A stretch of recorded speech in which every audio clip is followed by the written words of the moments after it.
যে ব্যক্তি আল্লাহকে স্মরণ করে আর করে না, তাদের পার্থক্য হচ্ছে জীবিত আর মৃতের মতো। যে আল্লাহকে স্মরণ করে তার হৃদয়টা জীবিত, আর যে ব্যক্তি আল্লাহকে স্মরণ করে না, অ্যাপারেন্টলি তাকে জীবিত মনে হলেও আল্লাহ বলে তার হৃদয়টা মৃত। ইবনু তাইমিয়া আলাইহি রাহমা উনি বলতেন, পানি ছাড়া যেমনি মাছ বাঁচতে পারে না, পানি থেকে মাছ উঠিয়ে ফেললে মাছের যেরকম অবস্থা, কোন বান্দা যখন গাফেল হয়ে আল্লাহর জিকির থেকে দূরে সরে যায়, তার হৃদয়ের ঠিক ওই অবস্থা হয়ে যায়। এটা মৃত অন্তরের ফল। রাগের সময় হিতাহিত জ্ঞান থাকে না, যখন রাগটা আসে কি যে করে ফেলছি তখন বোঝা যায় না।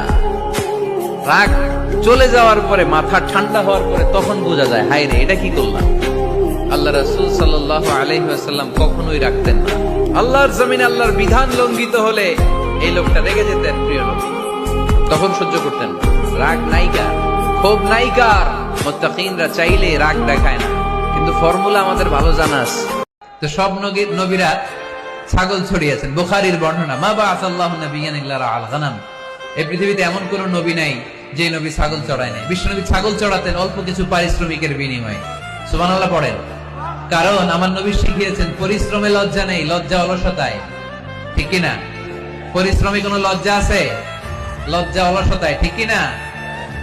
আল্লাহ আপনি আমারে ধৈর্যশীল বানান, আপনি আমারে শুকরগুজার বান্দা বানান। আল্লাহ আমার চোখে আপনি আমারে ছোট বানান, গোটা বিশ্বের মানুষের চোখে আপনি আমারে বড় বানান। সবাই পড়ি আমিন। এজন্য সবসময় প্রশংসা করবো কার? কম কম না বেশি বেশি? সবসময় শুকরিয়া করতে রাজি আছি তো? সব সময় যেন আমরা তোমার শুকরিয়া করতে পারি, তুমি তৌফিক দাও।